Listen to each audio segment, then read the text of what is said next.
Yeah. I think he'll beat Boots. And you know why I think he'll beat Boots? Because he'll do the same fucking thing. I think it would definitely beat Boots. I thought about that shit that night. I said, this nigga beat Boots. They will come up with a game plan and they will beat Boots. You heard it from the source.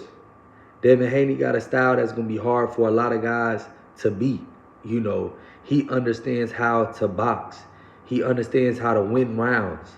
Wrapping up and tying up guys is a part of the sport. And on top of that, he got a great jab, great IQ. He showed time and time again that all he needs is a training camp and a guy to be on a level playing field, and he gonna make them guys look ordinary. That says a lot about the skill of Devin Haney. The big fight at 147 prior to Devin Haney coming to the division was Brian Norman Jr. and Boots Ennis. But now that Devin Haney was able to defeat one of those guys, unfortunately we won't see him fight against a guy like Boots because he's moved up to 154 pounds.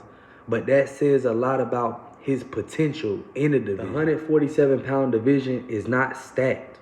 It's not a lot of guys with skills at the division. A lot of guys from 35 aren't moving up to 40, and a lot of guys at 40 aren't moving up to 147. Real interesting to see the plan that Haney's camp has to take over the division. The weakest guy at the division is Crocker. I don't feel like he has the talent to beat any top guy from over here.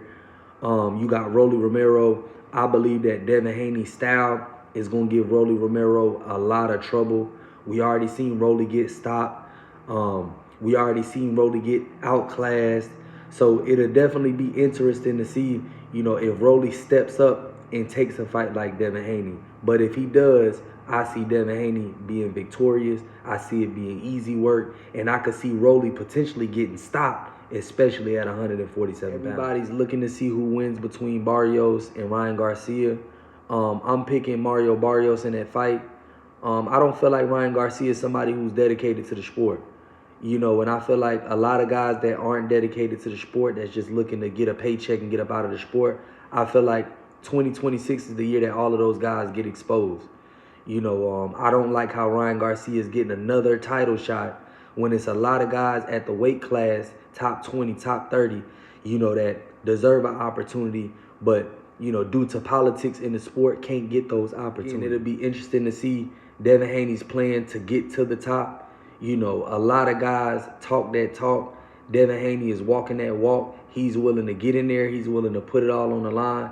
And like I always say, this channel promotes fighters that are willing to get in there, put it all on the line, and willing to step up and defend the throne. I feel like Haney's going to be a great champion at 147 pounds, and he's going to be a champion at the weight class for a long time.